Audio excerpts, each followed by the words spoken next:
thanks everyone. Thanks for inviting me to this workshop. I'm going to present EuroLLM and a little bit about the future steps that are planned for this project. I should start by saying that our project is way more modest than others that are going to be presented here. So this started out of a European project called Utter. This is a picture that we took in one of our meetings. We just saw an opportunity around 2023 in training models that cover European languages, and this is how it all started. And later we continued these efforts mostly in my lab. This is a picture of one of the offsites that we took. Our group is called Sardine. And this is more or less a roadmap about what we have done in these years. We started by working with the quality estimation metrics, XCOMAT. This was around 2023. Then we moved on to Tower, which is a model that does continued pre-training and fine-tuning. Then we did the EuroLLM. More recently, in collaboration with a lab in France, we did the Robert. And the most recent news is the release of the 22 billion version of EuroLLM, finally. And I'm going to talk also a little bit about a future project called SMURF4EU, where we want to extend EuroLLM in several new directions. So overall, we got 1.8 million downloads, which is way more than we expected when we started to work on these projects. And I'm highlighting these 4 different things because they cover different aspects of a pipeline in developing language models. So you can think of XCOMAT as a filter, something that you can use to work as a quality filter for parallel data, for example. Tower is a recipe that we have been refining about how can we take an existing pre-trained model and making it better or specialize it in several directions. EuroLLM is a generator, and BERT is an encoder model that you can use, for example, for retrieval in a RAG framework. So I'm going to start by talking a little bit about Tower, because this inspired us to do some of the work that we did later, and we started this already almost 2 years ago. The goal here was to create the best open multilingual LLM with a focus on translation-related tasks. So at this time, most available LLMs were very English-centric. They were not very multilingual. The story is a little bit different now. And there was an opportunity here to build models that cover these languages better, and in particular that can do well for translation. So we started with 10 languages. Later we extended to more languages. The recipe now is a bit boring, but at the time this worked very well. So we started with a backbone LLM. We started with Llama, then we did the same with Mistral, with Gemma, and so on. We started by doing continued pre-training to obtain Tower base. And then we did instruction tuning or supervised fine tuning to obtain Tower instructs by collecting data sets for making the model strong for translation-related tasks. So along the way, we released several resources which are still useful today. You can check them in our Tower collection in Hugging Face. This includes the models that we released, data that has been produced, the evaluation pipeline, and papers that describe all our procedures. One of the things that we did was scaling up Tower using a larger backbone model. So here we scaled up to a 70 billion parameter model. This was Llama at the time. Later we did the same with Quen 72B.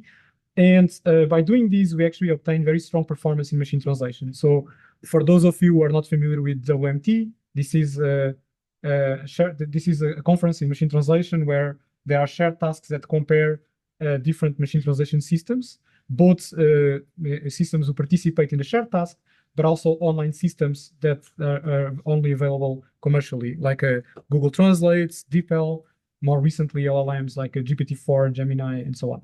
And in this shared task, we obtained with Tower the best results for out of 11 language pairs. More recently, we wanted to make the model less specialized, so keeping its strong performance in translation, but also giving it more general capabilities. And this led to Tower Plus. We released these, I think, around June last year. And in this plot, you can see that in these 2 axes, translation performance and general capabilities, we managed to advance from strong pre-trained models to improving in both axes, okay, but with a focus on translation, which was our main goal at the time. Okay, so this was nice, but what we really wanted to do was to not to depend on a given pre-trained model, but train our own. Okay, so we started EuroLLM with that purpose, to train a model from scratch. This is a collaborative effort that started from that European project that I mentioned in the beginning, involving the University of Lisbon, University of Edinburgh, Paris-Saclay in France, and a few other industry partners. We produced, so we finished these models in December last year. We produced models in 3 sizes, 1.7 billion parameters, 9B and 22B. And these models cover all the official EU languages, plus 11 additional languages. So it's not as massively multilingual as Apertus, but it's focused specifically on European languages, even though it also supports Chinese, Japanese, and languages that are not European. So this was done by using compute budget from an extreme scale EuroHPC grants, a total of roughly 1.7 million GPU hours with H100s, which is not as much as other projects, and also not a dedicated partition. This is why it took us so long to produce these 3 model versions. So I'm not going to spend a lot of details in these slides. You can see the architectural details in the technical reports, but I want to emphasize the new 9B model that we put together at the same time with the same post-training recipe that we used for the 22 billion. So if you played before with the 9B version, try it again. This version is way stronger. And we also extended the context size for 32K, which unlocked capabilities that the original models didn't have. So along the way, we also released some data. So apart from the data that everybody uses, like FineWeb, code and math data, and so on, we released EuroWeb. This is a multilingual web data that is filtered with EuroFilter. You can get this data in Hugging Face. You can also get the filter. The filter is open source. So you can use it to filter other multilingual data. We release this data in several quality tiers so that you can choose the right quality level depending on which phase you are. For parallel data, we used Comet QB for filtering, apart from other heuristic filters. We mixed that with the code and math data, high quality data. For post-training, we released EuroBlocks. This is a curated data set that includes a lot of translation instructions, but not just translation related. This is basically inspired by the work that we started with Tower, together with the other data sets that have been released in a total of around 10 million multilingual examples. And you can see in the plots the split between the different kinds of data. Of course, web is more predominant in the pre-training stage, which is the first phase here. For the annealing phase, we prefer higher quality data, so we reduce the amount of web data and use other kinds of data that have higher quality. You can see here the language mix for the pre-training phase. What we call first phase here is with the pre-training. For the second phase of annealing, mid-training if you want, we have, so in the first phase, half of the data is English, the other half is split across other languages. For the annealing phase, we reduce the proportion of English data and we have more multilingual data, also better quality. And for post-training, we mix that also with code, math, and STEM data, 20% in total, because we wanted to have some additional capabilities to our model besides standard language instructions. So this is the learning schedule that we used. We decided to go with this trapezoid scheduler because we wanted to have significant, you wanted to produce checkpoints using the fixed learning rates, because we anticipated that later we could continue the training. And in our initial scaling laws, we didn't observe deterioration compared to cosine schedulers. So in total, we used 4 trillion tokens for pre-training, which is way less than what more recent pre-trained models do. And I think we could have better performance by training for longer, but we didn't have enough compute for that. For the second phase of annealing, we used 400 billion tokens.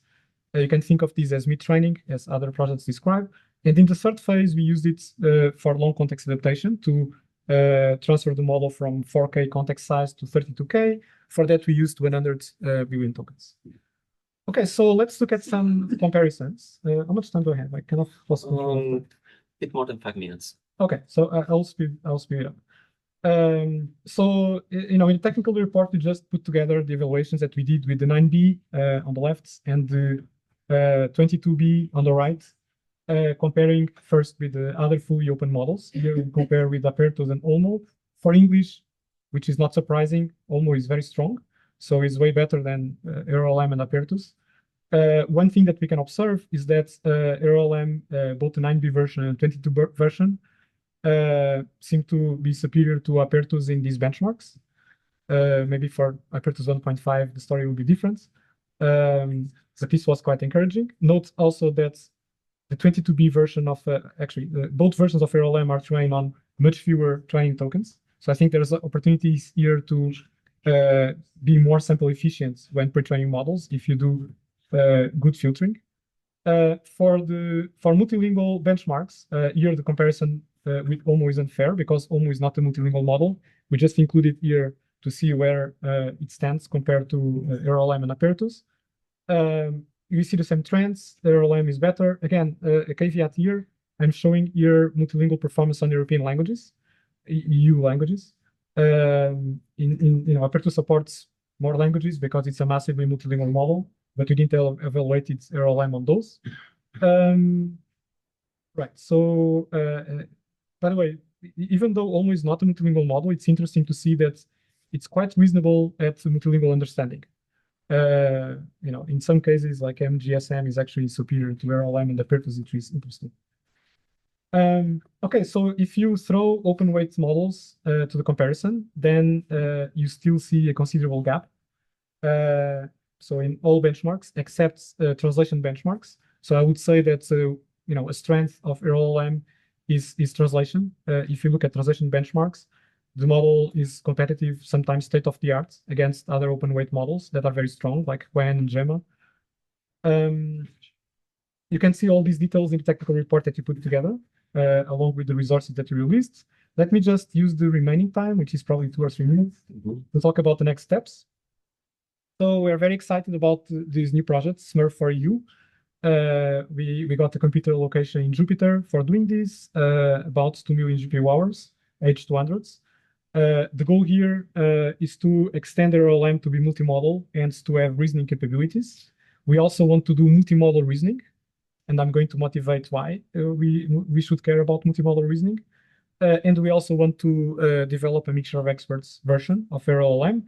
We want to support text, speech, vision, video, and code, of course. And we want to keep the same languages that we had with EuroLLM. We already had some work in progress. There's preview models that we have already released, EuroVLM 9B. It basically adds a vision encoder to EuroLLM. And EuroMo, which is a tiny MOE model with only 600 million active parameters, but it's better than the smaller, dense EuroLLM 1.7B with only 1/4 of the active parameters. I don't think I have time to explain this, but this is basically what we expect these vision models to do, because combining multilinguality and vision, we expect the models to capture more of the culture elements that we see in images and videos. We also did some initial experiments with Tower, using the Tower recipe, adding a vision encoder, starting to look at video and so on. This was work done in collaboration with CMU, and the preliminary results are quite encouraging. So we see that not so great performance in English compared to strong open weight models, but multilingual performance in on-bench seems quite promising. And also for multimodal translation, which combines the strengths in translation capabilities with vision. So why multimodal reasoning? Maybe I should have started with this slide a little bit earlier, but so maybe I can do like a short pause here. What do you think is the correct answer to this question? This should be easy for a person. It's B, right? So you answered in a few seconds. So if you try to do this with the Gemini 3 with thinking mode, without thinking mode, or GPT 5.2 thinking, they all fail. Even though they understand that they should rotate the figure and match to one of the options, they just can't do that. And my conjecture is that just trying to solve this problem with verbal reasoning is not enough. You need a little bit more than that. And you can see that they spend a lot of time trying to solve this problem. Okay, 46 minutes. It's I don't want to wait 46 minutes for this answer. They also hallucinate a lot. Okay, so if you ask GPT 5.2 to generate a rotated version of this image, it generates a completely different image, which is wrong. And this contrasts with the way we solve these problems. So we maintain a mental visual representation of these images. We can do these transformations in our minds, combining eventually with verbal reasoning for problems that are more challenging, but we don't solve this problem with just text. So if you want to do multimodal reasoning, or even multimodal and reasoning separately, one challenge is that we are going to need a lot more context, way more than 32K, okay? So a big question is how to handle this context efficiently.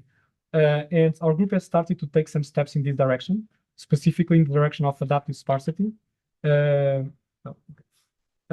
So, we have some recent papers that look at this space. Something that people often do to do sparse attention is to do top K attention. We think that this has some problems. If you look at the landscape of top K softmax, you see discontinuities like this. If instead we use differentiable sparse attention, these discontinuities are gone, and we observe very good performance by doing this with dynamic sparsity. I don't have time to explain all the details, but I'm happy to talk about this later. We designed custom kernels in Triton to do this dynamic sparse attention. If you look for Adasplash, you can find it. It's like our flash attention for exploiting this dynamic sparsity. And we also observed better long context generalization compared to other solutions that try to tweak softmax with temperatures to do long context generalization. You can see this in papers that we have in ICML and IQ.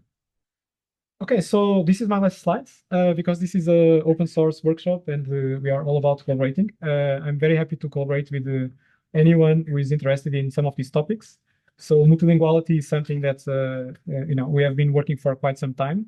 We are already collaborating with OpenEuroLLM on synthetic data generation in the multi-synth projects, quality filtering.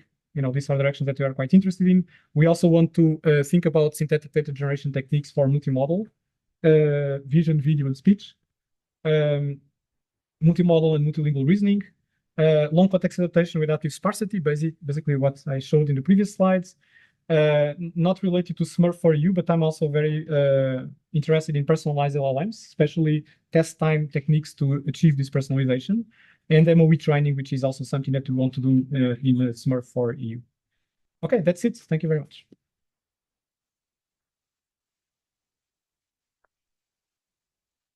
Time for one yes or no question. Who raised it first? So you mentioned adaptive sparsity, and I remember you used to like structured attention. I remember you used to work on this continuous attention. Yes. And so, do you think that has promise for long context still, or do you think that's a dead end? Or... No. So that's a great question. I didn't have time to include that in my slides, but we want to pursue that for video. We had a paper last year at ICML called Infinity Video, which uses this idea of continuous attention for video. And the idea is basically to have a way to compress the KV cache by using a continuous parametric representation for attention. So